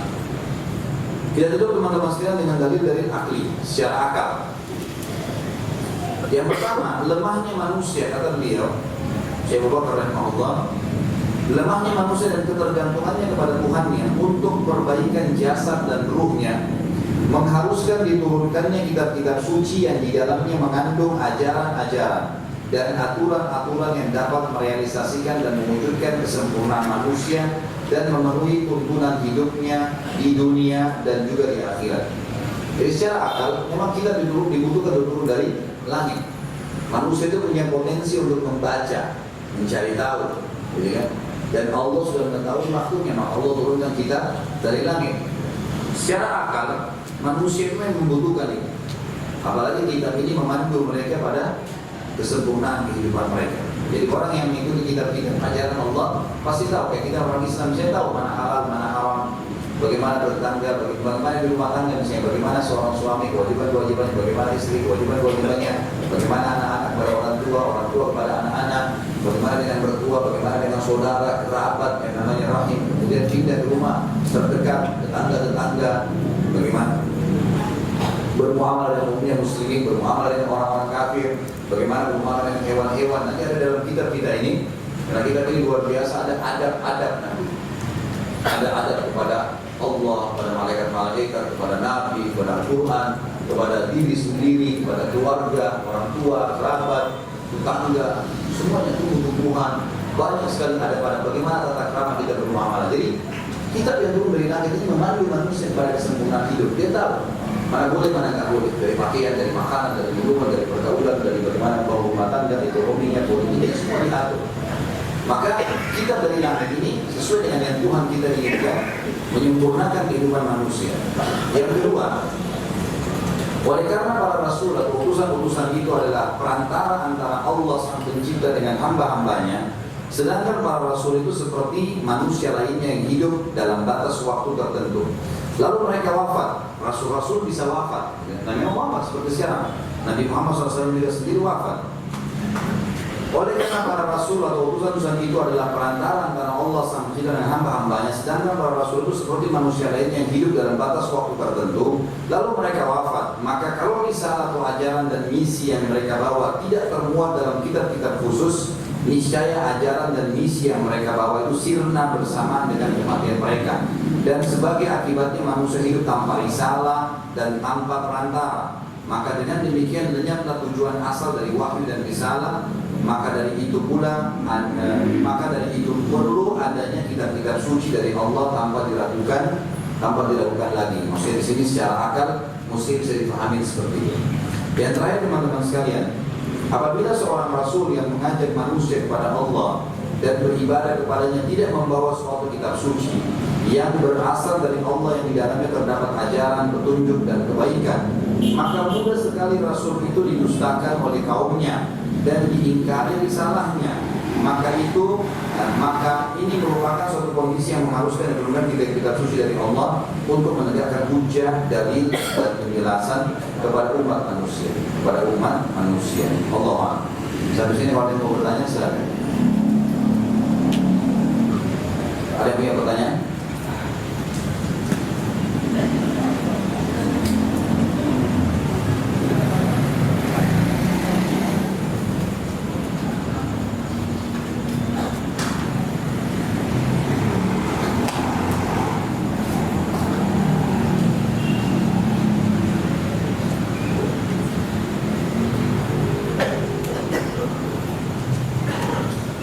Pertanyaan pertama, Ustaz, apa ahli kitab itu? Adakah mereka pada zaman sekarang dan siapa mereka? Ahli kitab Yahudi dan Nasrani. Kalau diikhlakan ahli kitab adalah Yahudi dan Nasrani, sebagaimana banyak dalam sabda Nabi SAW. Beliau mengatakan, kalian akan mengikuti orang-orang sebelum kalian. Sejengkal demi sejengkal, sehasta demi sehasta, sampai mereka kalau memasuki lubang biawak kalian akan mengikutinya. Lalu kata para sahabat, ya Rasulullah, apakah mereka Yahudi dan Nasrani? Kata Nabi SAW, iya. Makna daripada apakah mereka Yahudi dan Nasrani dan kalian akan mengikuti jejak-jejak orang sebelum kalian adalah ahli kitab. Kemudian juga ayat Al-Quran banyak yang mengatakan, qul ya ahlal kitab ta'alu ila kalimatin sawa'in bainana wa bainakum. Seterusnya sampai akhir ayat. Ayat ini turun yang artinya Muhammad katakanlah kepada mereka ahli kitab, marilah kita bersama-sama menyatukan persepsi kita, gitu ya. Ada dengan ayat tentunya bahwasanya Tuhan kita satu, dia tidak boleh nyembah selain Dia, gitu ya. Ini perkataan kesinilah wahai ahli kitab. Turun ayat ini pada saat Nabi SAW diharuskan diperintahkan oleh Allah Subhanahu Wa Taala untuk mengajak orang-orang Yahudi dan Nasrani masuk Islam. Turun ayat ini, gitu ya. Kemudian juga ayat-ayat Al-Quran yang menjelaskan seperti surah Al-Ma'idah ayat 6. Masalah pada saat Allah SWT mengatakan A'udzubillahi minasyaitonirrajim. Al-yawma uhilla lakum thayyibat. Hari ini aku halalkan buat kalian semua kebaikan-kebaikan, kata Allah. Wa ta'amul ladzina utul kitaba hillun lakum wa ta'amukum hillun lakum. Dan makanan ahli kitab halal buat kalian dan makanan kalian halal buat mereka. Kata Ibnu Abbas, selama ahli kitab adalah Yahudi dan Nasrani. Jadi kan, dijelaskan oleh para sahabat Nabi tentang siapa ahli kitab itu, Yahudi dan Nasrani. Jadi kita halal untuk memakan sembelihan mereka atau makanan yang dasarnya halal dalam Islam. Kalau ada orang Nasrani jual ayam, restoran, boleh dimakan? Boleh. Baik Ustaz, mungkin dia tidak baca bismillah, hukumnya Allah begitu.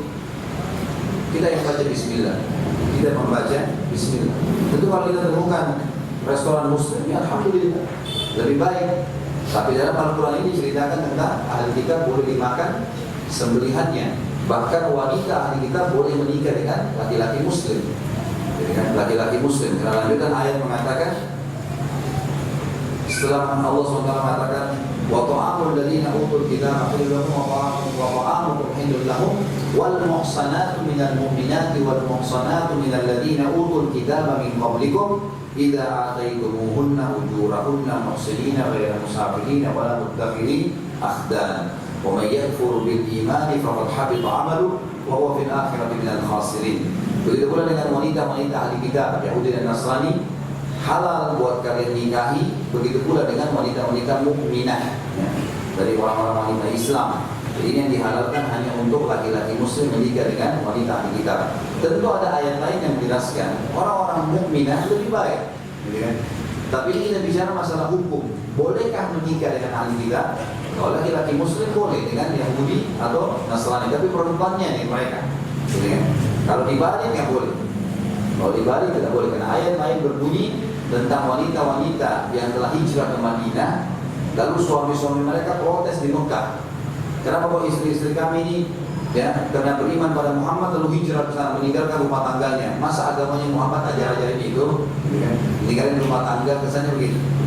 Lalu Allah Subhanahu Wa Taala menurunkan firman-Nya mengatakan, mereka tidak halal lagi, lahunna hillun lahum wa lahum yahilluna lahum. Hai Muhammad, tidak usah peduli dengan perkataan mereka. Perempuan-perempuan ini karena sudah beriman, selama suami tidak beriman tidak halal bagi mereka. Tidak boleh kan? Perempuan ini tidak halal buat mereka, terputus langsung cerai jatuh kecuali mereka mengucapkan syahadat. Begitu juga tidak, mereka tidak halal lagi. Dan bagi muslim yang ingin menikahi, maka dia mengembalikan mahar suami yang kafir itu. Misal maharnya 5 juta, dia mau nikahin si wanita ini, maka diberikanlah kepada wanita tersebut, wanita itu bayar kepada mantan suaminya yang kafir, supaya sudah dicabut, ya, hukum pernikahannya. Jadi ahli kitab itu ada, saudara-saudara, dan mereka adalah Yahudi dan Nasrani. Keliru kalau orang mengatakan ahli kitab sekarang sudah tidak ada. Bagaimana caranya tidak ada? Bahkan Nasrani sekarang mengatakan Isa anak Tuhan. Dari sebelum Nabi Muhammad SAW dulu mereka sudah bilang itu. Taurat sudah diubah sebelum datangnya Nabi Muhammad SAW. Bukan baru sekarang. Tidak bisa kalau kita mengatakan sekarang tidak ada ahli kitab, berarti kita menghapus mayoritas hukum agama berhubungan dengan mereka.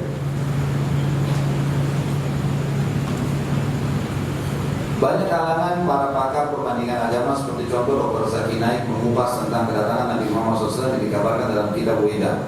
Yang kita tahu kitab Weda adalah kitab-kitab orang Hindu. Bertanya apakah boleh kita membenarkannya? Sedangkan kita hanya wajib meyakini kitab Zabur, Taurat, Injil dan Al-Quran sebagai kitab yang pernah diturunkan para Rasul. Karena Dr. Zaki Naik hanya memastikan saja kalau ternyata Nabi Muhammad juga disebutkan di situ. Hanya itu saja. Bukan berarti Dr. Zaki Naik membenarkan kitab Weda, bukan. Bahkan pada saat beliau membedah kitab Injil dan kitab Taurat, bukan berarti beliau membenarkan. Beliau hanya menyebutkan di kitab kalian ini ada nama Nabi Muhammad. Jadi, itu tujuannya, tapi bukan membenarkan.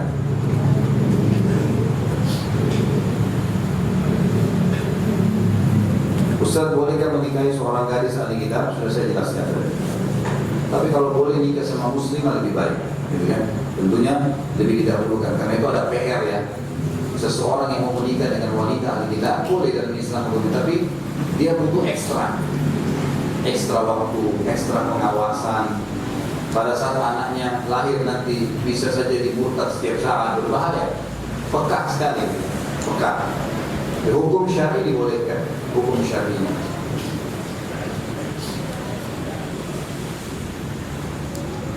Kenapa yang ikut kebiasaan Nabi Daud berpuasa seperti puasa Daud? Apakah Rasul Nabi Muhammad SAW mencontohkan itu? Apa ada dalilnya? Tentu saja. Jadi pada saat Nabi Muhammad kita mengerjakan puasa Daud, tahu dari mana? Dari Nabi SAW. Kan Nabi yang sebutin. Ada hadisnya. Jadi jelas kita mengerjakan puasa seperti Nabi Daud kerjakan, bukan karena itu ajaran Nabi Daud, bukan. Tapi karena ajaran itu pernah Nabi Daud kerjakan dan memang sekarang dimasuk dalam bagian syariat Nabi Muhammad SAW. Ada banyak ajaran Nabi Musa AS seperti misalnya di zaman Nabi Musa AS kalau ada orang yang buat dosa besar, kalau mau tobat bunuh diri. Dalam surah Al-Baqarah disebutkan kan, pada saat mereka mengatakan kami berbuat dosa, Musa mengatakan faqtulu anfusakum dzalikum khairul lakum. Bunuh diri kalian karena itu lebih baik buat kalian. Inda barikum pada Tuhan kalian. Jadi memang itu hukum Taurat, tapi kita dalam Al-Quran tidak ada ini. Tidak ada hukum ini. Jadi kalau yang sesuai dengan apa yang Al-Quran memang Allah SWT perintahkan dan pernah dikerjakan oleh Nabi sebelumnya, kita kerjakan juga. Kalau tidak disebut dalam Al-Quran, tidak kita kerjakan. Kalau apakah Nabi SAW mengerjakan itu, Allah Ta'ala. Yang saya tahu, Nabi SAW memiliki hukum-hukum khusus buat beliau. Namanya khususiyatun Nabi SAW. Khusus. Yang disebutkan dalam hadis, bahwa Nabi Muhammad SAW puasanya jauh lebih hebat daripada puasanya. Namanya puasa wiswal. Nabi SAW itu puasa 3 hari baru buka puasa. Hari ini puasa, besok puasa, hari ketiga baru buka puasa. Sampai pernah Abdullah bin Umar dalam hadis Bukhari Muslim pernah mau ikuti Nabi. Maka Nabi SAW narang, Nabi mengatakan tidak, hai Abdullah, kalaupun kau mau puasa maksimal puasa sehari, buka puasa sehari maksimal. Gak boleh kau ikutin saya karena ini khusus buat saya. Juga Nabi SAW pernah mengatakan sesungguhnya saya diberikan cobaan atau sakit ya, berlipat ganda dibandingkan apa yang diberikan kepada kalian. Ya begitu, ada khusus, gitu kan? Nabi SAW boleh menikahi itu dari 4 orang wanita. Itu Nabi SAW. Ada khususnya Nabi SAW. Ada bahasa sendiri tentunya. Jadi Nabi, apakah ada dari Nabi SAW pernah puasa Daud sehari puasa sehari tidak? Allah Alam, saya tidak pernah temukan. Tapi Nabi SAW malah punya puasa yang lebih daripada ini.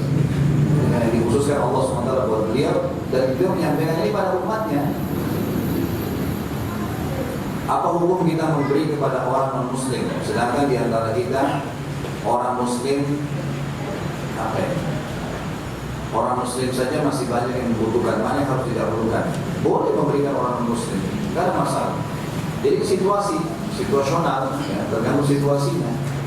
Seperti misal hadis Bukhari menjelaskan, Nabi kita Muhammad SAW pernah kedatangan laki-laki Badui belum masuk Islam dari belakang Gunung Uhud.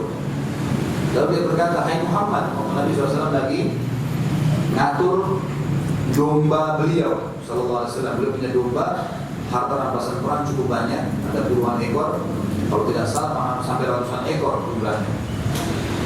Maka orang ini berkata, hai Muhammad, saya mendengar kau mengajarkan pengikutmu untuk tidak miskin, saling bantu membantu. Yang sulit yang kaya memberikan kepada miskin. Saya orang miskin, saya mau minta 1 domba Muhammad, boleh nggak? Maka Nabi SAW mengatakan kepada orang tersebut, ini orang kafir nih. Apa kau lihat ini kambing domba semuanya? Dia bilang iya, ambil semuanya, bawa semuanya nih. Orang itu sampai bilang, hai Muhammad jangan olok-olok saya cuma minta 1. Kata Nabi SAW tidak, ambil semua. Maka orang itu mengambil semuanya, ratusan ekor, dibawa pulang ke kaumnya. Begitu tiba di pintu gerbang sukunya dia teriak, hai kaumku berimanlah pada Muhammad, karena Muhammad mengajarkan agama yang tidak akan membuat kita miskin. Sampai 1 suku masuk Islam semua. Tapi dalilnya bolehnya kita memberikan sedekah kepada orang muslim, tidak ada masalah selama tidak mendukung ibadah mereka, bukan sumbangan ke gereja. Kalau fasilitas umum, tidak ada masalah. Hadis Nabi SAW pahami, khairun nasi amrun nas. Manusia paling baik, muslim yang paling baik adalah muslim yang paling bermanfaat bagi orang lain. Harus kita pahami masalahnya. Kalau antum di jalan tiba-tiba temukan ada orang tabrakan, begitu kita mau bantu dekat ada kalung salib di lehernya, bantu nggak? Nggak ada masalah. Kau pakai salib nggak mau mantu biar kita berat mati. Nggak boleh. Jadi kan, bahkan Allah mengatakan dalam Al-Quran, A'udzubillahi minasyaitonir rajim, wa in ahadan minal musyrikin istajaraka fa'ajirhu hatta yasma' kalam Allah. Hai Muhammad, kalau seandainya ada satu orang kafir, ahli kitab atau bukan ahli kitab, yang meminta perlindunganmu, lindungi dia agar dia bisa mendengar kalam Allah, kesempatan nasihati. Dakwahi mereka. Tetap non muslim, tetap harus kita berbuat baik. Kita boleh partner bisnis sama non muslim, boleh. Selama modalnya halal, bisnisnya halal, sistemnya halal, boleh. Boleh bekerja dengan orang muslim, boleh bekerja dengan orang muslim. Selama tidak mengganggu ibadah kita, tidak ada masalah. Dan pekerjaannya halal. Orang tua kita yang kafir, bakti kan? Bakti. Tapi tidak boleh ikutin yang berbau dosa, yang melanggar hukum Allah Subhanahu Wa Taala. Jadi bermuamalah sama mereka boleh, tidak ada masalah. Ya. Harusnya seperti itu. Jadi kita boleh. Tapi kalau antum menemukan misalnya secara bersamaan non muslim sama muslim, muslim ini dibutuh ya, muslim ini tidak butuh. Tentunya, gitu kan? Tapi kita bicara situasional. Ada orang sakit, kerabat antum non muslim, jenguk atau enggak? Jenguk, nggak masalah. Nabi SAW pernah menjenguk anak Yahudi kok, sampai akhirnya syahadat itu Yahudi. Dan tidak usah basa-basi, jangan tunda-tunda untuk ngajak orang masuk Islam. Kalau ada orang yang mau syahadat teman-teman sekalian, jangan kasih kitab Minhajul Muslim, baca dulu nih. Terlalu tebal, langsung burukin, ayo akhi sini asyhadu an la ilaha illallah wa anna Muhammadar Rasulullah. Dia mati satu menit kemudian antum masuk surga bersama dia. Dapat pahala. Tapi kalau kita bilang ini baca kitab dulu terus dia mati malamnya tanggung jawab. Pernah ada orang ikhwan itu hantar kepada saya satu orang, Ustaz ini teman saya mau syahadat. Ini udah dari 3 bulan lalu minta syahadat. Tapi saya kasih buku dulu belajarin. Saya bilang akhi, kalau dia mati dari 3 bulan lalu antum tanggung jawab hari kiamat. Orang tinggal syahadat kok. Dan tidak ada dalam Islam itu disuruh mandi dulu, nggak ada. Nggak ada dalam Islam. Syahadat dulu, itu selesai. Masalah nanti kita ajarin mandi junub, mandi wajib, nanti kita ajarin setelah itu mu'allaf. Syahadat aja. Ini penting, jangan selalu dirumitkan masalah-masalah seperti ini.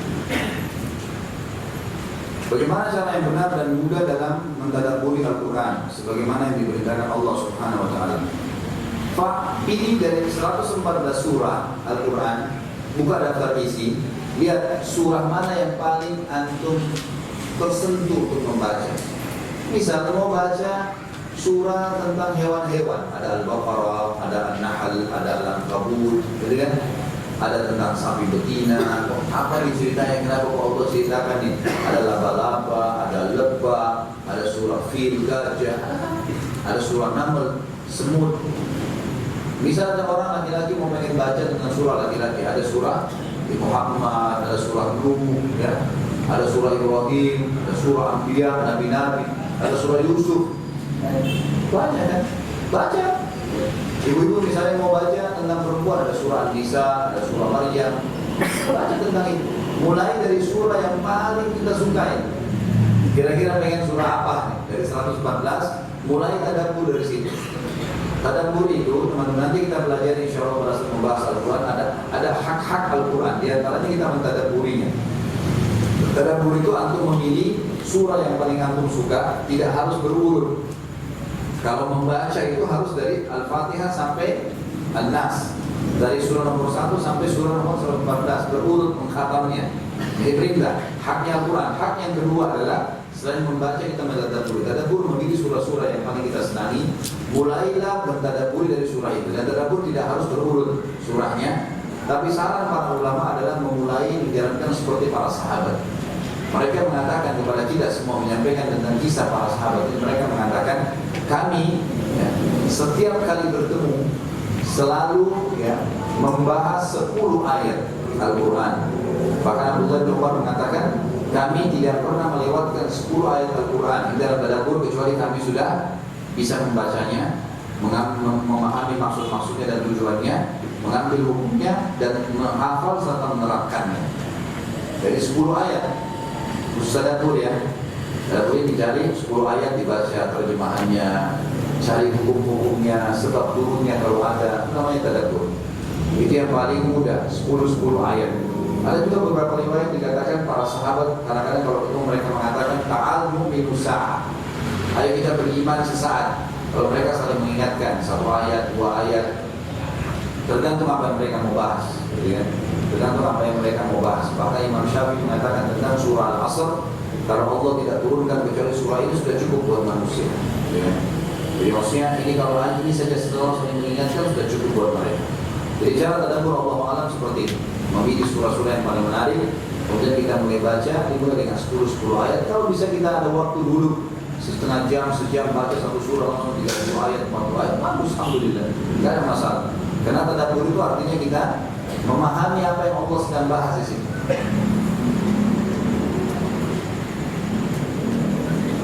Apakah hadis-hadis sahih juga akan dijaga Allah sampai hari kiamat?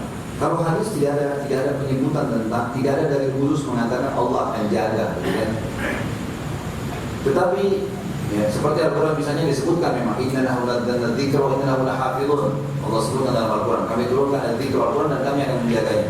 Kalau hadis Nabi SAW tidak ada penyebutan masalah khusus dijaga oleh Allah. Tetapi dengan hikmah Allah Subhanahu Wa Taala, karena hadis ini memang rincian daripada Al-Quran, maka Allah jaga.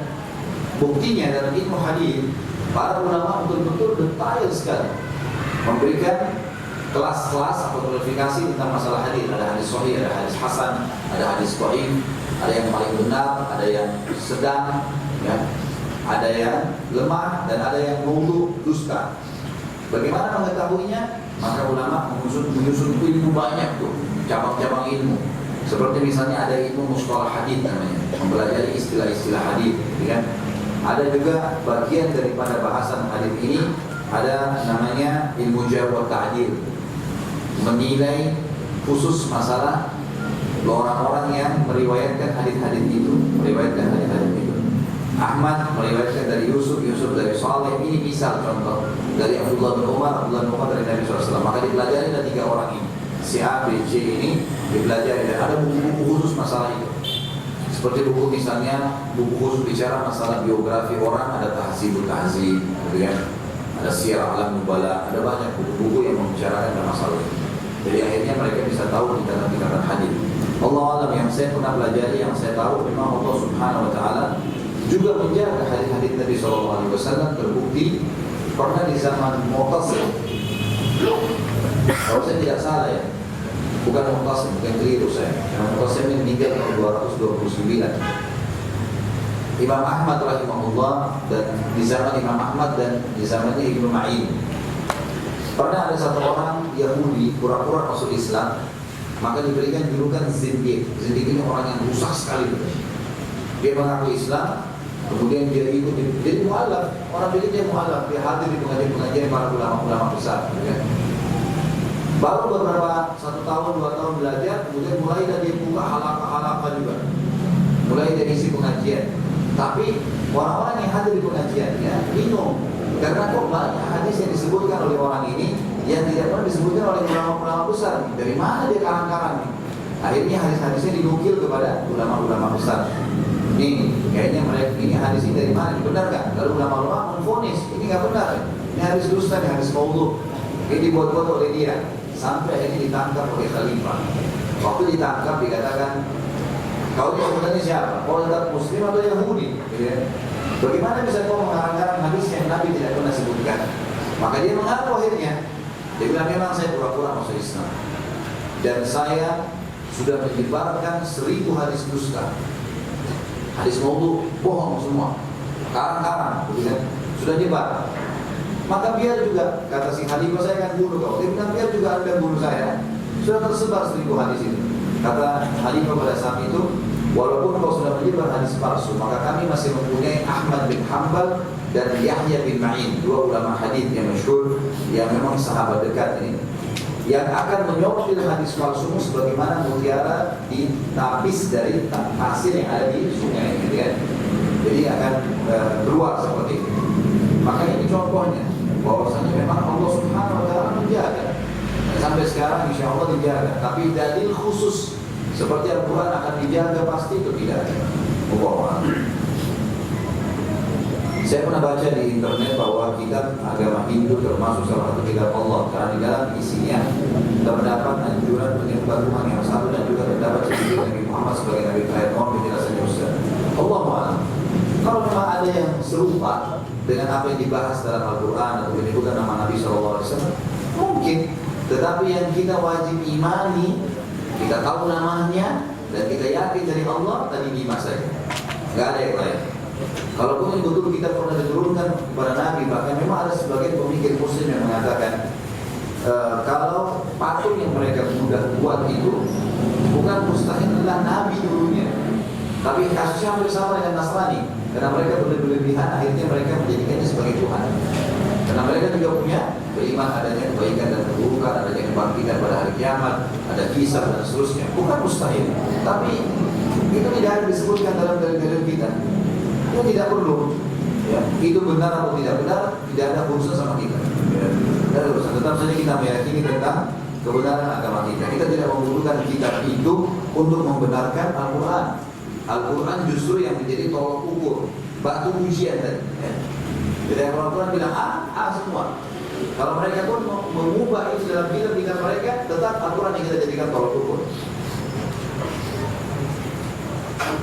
Apakah ketika Malaikat Jibril menyampaikan wahyu, Malaikat Jibril juga menyebutkan nama surahnya, sehingga ketika Al-Quran disusun langsung berdasarkan nama surahnya? Karena ada surah, ada surah sebagian diturunkan di Mekah dan sebagian ayat diturunkan di Madinah.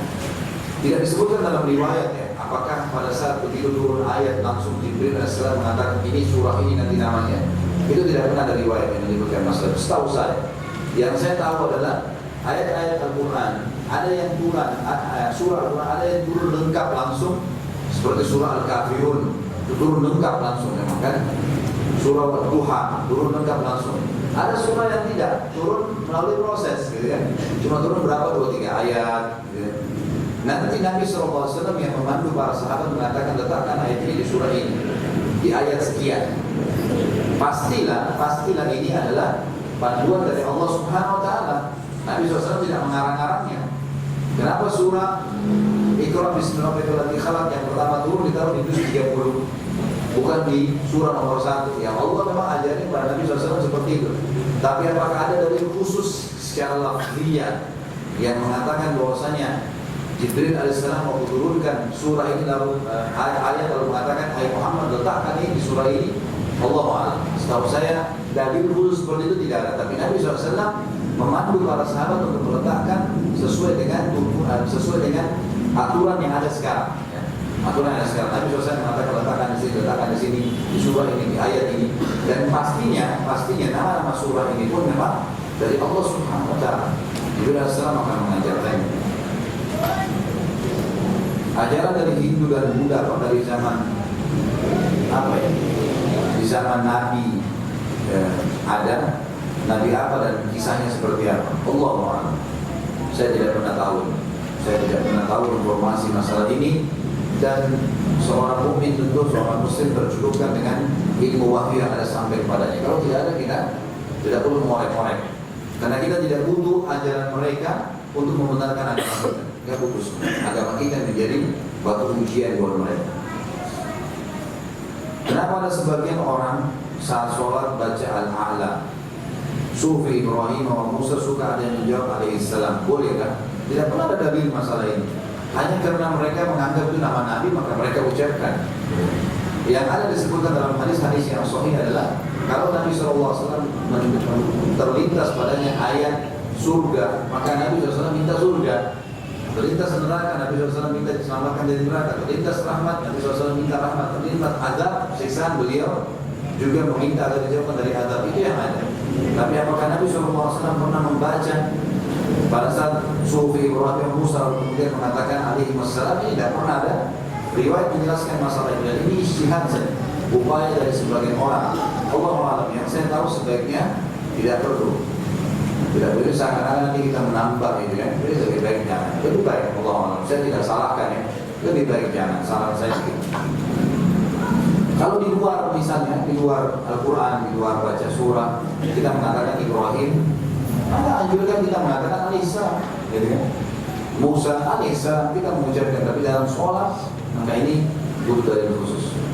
Apakah orang-orang orientalis yang meneliti Al-Quran dan hadis bisa diberi hidayah oleh Allah? Kalau bisa, apakah pernah ada? Bisa sekali, dan banyak mereka yang masuk Islam. Banyak yang masuk Islam akhirnya.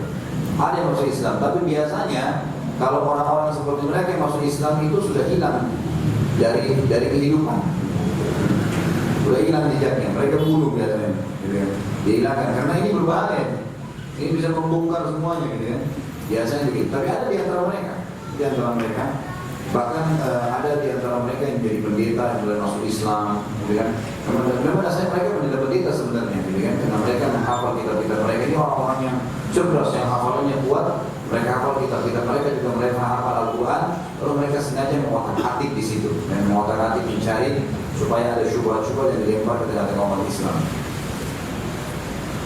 Para nabi-nabi diberi 10 kali kekuatan manusia, dan di Al-Quran dijelaskan tidak ada satu orang pun yang bisa membunuh nabi. Tapi ada di ayat lain bahwa telah dibunuh rasul-rasul sebelum kamu.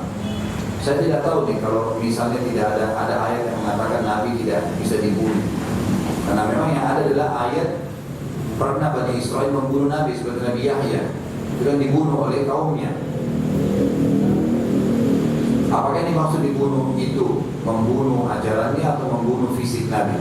Membunuh fisik Nabi, mereka membunuh fisik Nabi. Yang Allah SWT mengatakan kepada Nabi SAW untuk mengatakan kepada ahli kitab, terutama orang Yahudi, gitu kan?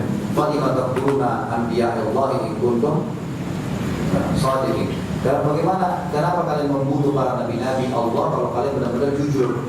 Gitu kan, kata Allah SWT. Jadi memang mereka membunuh secara fisik, dan disebut dalam riwayat sahih kalau Yahya alaihissalam dibunuh oleh kaumnya. Apakah seorang kafir atau muslim bisa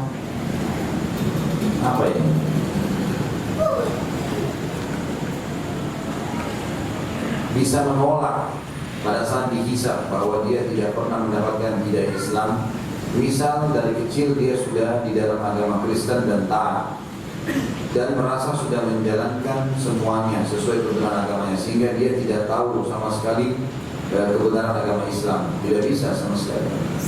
Teman-teman sekalian, semua kata ulama disepakati, semua manusia datang kepadanya sinyal hidayah, semua. Tidak ada orang yang tidak datang kepadanya peringatan dari Allah.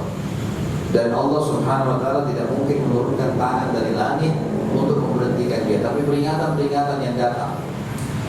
Kita kalau dengarkan mu'allaf yang masuk Islam, subhanallah, 90% kalau yang saya temuin langsung, semuanya itu masuk Islamnya kayak kalau kita orang Islam ini, kok bisa ya? Hanya dengan azan, merinding mau masuk Islam. Hanya karena mimpi, mendengarkan suara azan atau melihat orang pakai baju putih, terdorong untuk masuk Islam. Kemarin saya umroh dengan seorang ibu di Arawati dengan suaminya. Dia ceritakan kalau dia sebelum masuk Islam mimpi melihat Ka'bah dan tawaf, dan dia mencium Hajar Aswad, tapi dia bingung. Dia tanya romo-romonya, ya, pastor-pastornya dalam agama Katolik, nggak ada yang bisa jawab. Setelah dia menikah sama suaminya dan dia syahadat, akhirnya dia baru ke Mekah, baru dia lihat seperti mimpinya, seperti mimpi masuk Islam. Ada yang melihat busana muslim saja, ada yang begitu, macam-macam, aneh-aneh gitu. Ya mungkin bagi kita tuh sesuatu yang tidak masuk di akal. Dengan hikmah Allah, kemarin saya waktu baru balik dari Bali, selesai ceramah, saya didatangin sama satu pengurus masjid, Ustaz, ada yang mau syahadat. Baik, silakan. Agama apa? Katolik. Duduk, semua jemaah saksikan.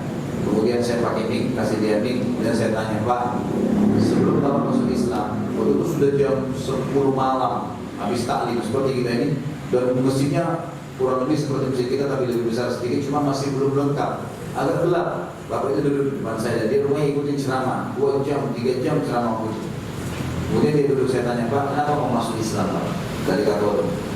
Dia bilang, saya ini sudah lama mau masuk Islam, dan saya selalu tersentuh melihat orang-orang Islam. Setiap ada orang Islam, hati saya tentram. Setiap lihat orang Islam, hati saya tentram. Tentram aja gitu. Padahal ini banyak orang Islam juga yang ngawur. Tapi dia bilang setiap orang Islam ya tentram. Mungkin yang dimaksud dengan hikmah Allah SWT, dia melihat orang-orang yang soleh nih, mungkin kalau ke masjid, mungkin kalau baik, sapa orang yang menjalankan sunnah Nabi SAW. Maka akhirnya dia tersentuh, dia bilang, hanya karena itu Pak, hanya karena itu saya mau masuk Islam.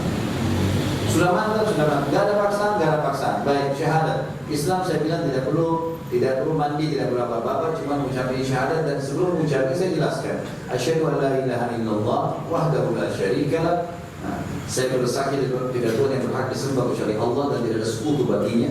Enggak perlu menyembah lagi selain Allah dan tidak ada sekutu, tidak ada anak, tidak ada pendamping, tidak ada semuanya. Dan wa asyhadu anna Muhammad Rasulullah, dan saya bersaksi bahwa saya Muhammad adalah utusan Allah. Siap ucapin Pak, siap ucapin syahadat. Pada saat itu juga, gitu kan? Pada saat syahadat saya bilang bertakbir di kemana ini orang masuk Islam nih, luar biasa. Ini saudara kalian semua dipelukin sama jemaah pada dikasih salam di, ya. Jadi ini mu'alaf sekarang berhak layak untuk antum bantu. Apa saja kasih ke dia.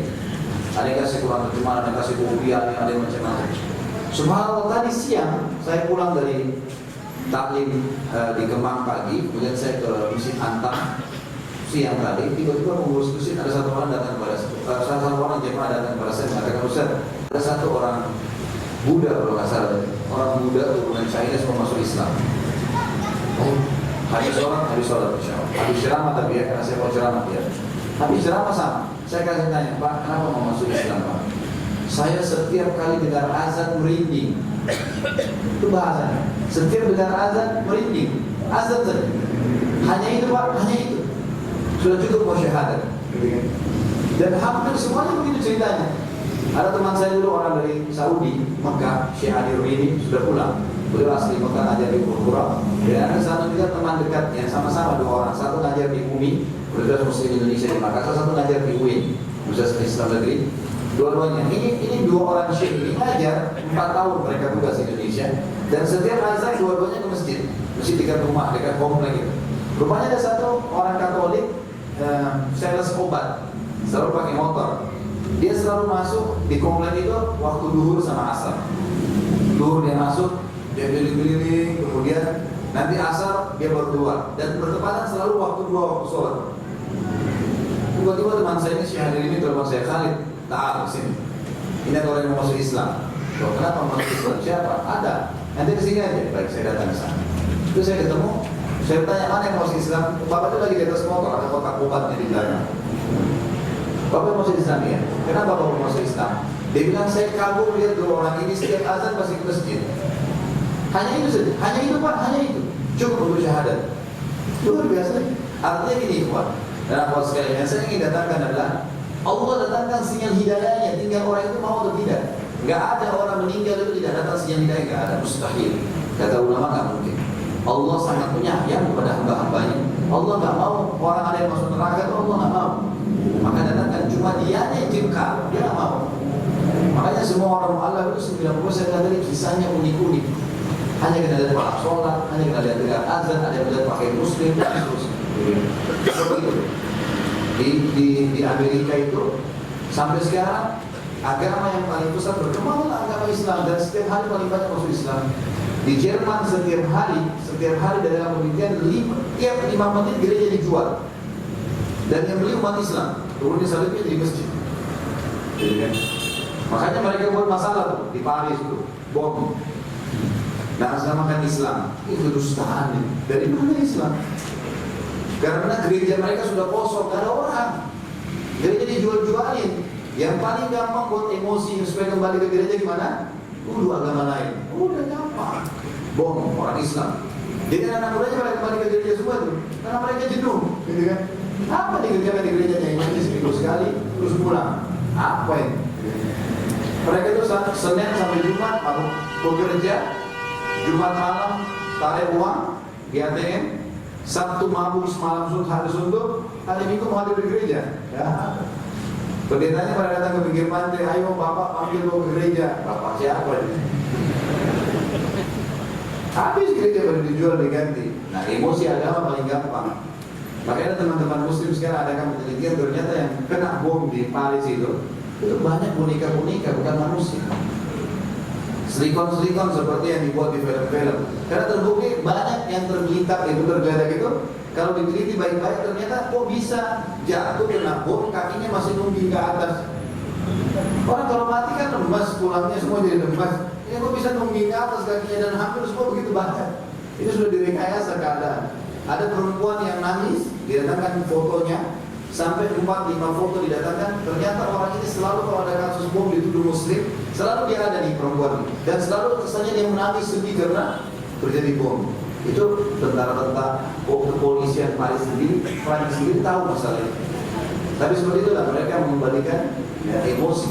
Paling gampang itu emosi agama. Kalau sudah agama ini orang siap membela gitu kan.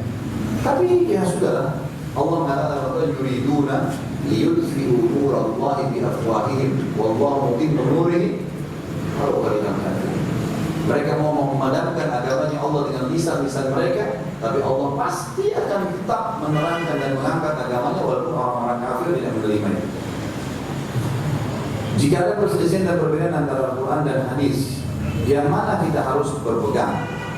Tentu kalau berselisih tidak ada perselisihan. Dan saya sarankan penanya ini bisa beli buku judulnya saya lupa awalnya tapi judulnya ayat-ayat kontroversial. Nah, di situ ada buku mungkin tebalnya harganya sekitar 30.000 lah paling mahal, terbitan Pustaka Tazkiyah. Saya sarankan baca di situ. Jadi di situ penulis menjelaskan dengan sangat gamblang kalau tidak ada pertentangan sebenarnya. Mungkin secara zahir seakan-akan bertentangan, tapi kalau kita kembali kepada sebab turunnya ayat, sebab penyebutannya hadis, kemudian mana yang relevansinya yang pas, maka itu tidak akan ditemukan ada perselisihan. Jadi kan, itu cuma perselisihan karena Al-Quran memang ya dirincikan oleh sunnah Nabi SAW. Allah mengatakan ya ayyuhalladzina amanu aqimus shalah, misalnya hai orang beriman dirikanlah sholat. Dari mana kita tahu tata cara sholatnya? Dari sunnah Nabi SAW. Itu perincian. Itu perincian. Jika ada perbedaan antara hadis Nabi SAW dan fatwa para ulama, gimana kita harus berpegang pada hadis Nabi SAW? Tidak boleh berpegang pada pendapat ulama. Siapa mereka? Mereka hanya melanjut Nabi SAW. Imam Ahmad, ya, Imam Syafi'i, Imam Ahmad, Abu Hanifah, Imam Malik, semuanya sepakat. Apapun yang sesuai dengan hadis, dia mazhabku. Bahkan Imam Syafi'i mengatakan dengan sangat jelas, ya, semua, ya, dan kalau kalian temukan hadis tidak sesuai dengan pendapatku, maka ambillah hadis itu dan tinggalkan pendapatku. Menurut itu harus kembali kepada dalil, gitu kan? Kembali kepada dalil, bukan kembali pada pendapat para ulama. Harusnya kita dahulukan dalil dalam Islam. Di dalam Al-Quran surah Al-Maidah ayat 27 Allah menyebutkan qala innama yataqabbalullahu minal muttaqin. Apakah tafsir dari ayat ini? Apakah dapat dikatakan amalan kita tidak sempurna jika kita tidak bertakwa? Sedangkan bertakwa yang sebenarnya adalah hal yang cukup sulit. Takwa artinya patuh, mengikuti peraturan. Dan ayat yang sedang Anda angkat ini sebenarnya kisah tentang kisah tentang dua anaknya Adam, Qabil dan Habil, gitu ya. Pada saat berselisih dan akhirnya terbunuhlah salah satunya. Maka yang akan dibunuh ini mengatakan innama yataqabbalullahu minal muttaqin. La in basatta yadaka litaqtulani ma ana bibasi yadi ilaika liaqtulak. Kalau kau ingin membunuhku dengan tanganmu, aku tidak akan membunuhmu dengan tanganku. Jadi memang cerita tentang masalah pembunuhan ayat ini. Memahami ayat dan mengambil tidak sepotong-sepotong akan membuat lebih jelas. Itu kalau tidak salah ada 5 atau sampai 7 ayat berbicara tentang kasus perselisihan mereka berdua. Salah satu potongan ayatnya adalah ini. Innama yataqabbalullahu minal muttaqin. Allah akan menerima dari orang-orang yang bertakwa. Artinya kalau saya berbuat kebaikan, patuh, maka saya akan diterima oleh Allah Subhanahu wa taala. Betul dimaksud takwa ini adalah patuh. Makna tadi yang Anda tanyakan juga bisa masuk dalam makna tafsir ayat. Bisa masuk dalam makna tafsir ayat. Allahu a'lam. Baik, mungkin sampai sini dulu. Mudah-mudahan apa yang kita bahas teman-teman sekalian hari ini berkah dari Allah Subhanahu wa taala dan apa yang kita pelajari ditambah dalam timbangan amal kita hari kiamat. Serta kalau ada di antara kita orang-orang yang sakit disembuhkan, orang-orang yang dilakukan dilunasi utangnya, orang-orang yang terkena fitnah agar keluar dari fitnahnya, orang yang sudah dapat ilmu dan tidak dimudahkan untuk mengamalkan, dan juga seluruh muslim di Palestina, di Syria, di Yaman, di Irak, di Myanmar, dimanapun mereka yang sedang terpindah, semoga ikhlaskan dan mereka bawakan telapak kaki mereka, terima para syuhada mereka, serta Allah muliakan Islam di tangan mereka dan tangan kita, dan Allah partisipasikan kita bersama mereka di pahala, baik dengan doa dan harta juga dengan jiwa kita, dan juga Semoga Allah SWT menyatukan kita di surga Firdaus yang tanpa hisab, di mana Allah satukan kita di majlis ilmu yang mulia ini. Kalau ada benar dari Allah, merasa dari saya mohon dimaafkan. Subhanakallahumma wa bihamdika asyhadu an la ilaha illa anta astaghfiruka wa atubu ilaik. Wassalamualaikum warahmatullahi wabarakatuh.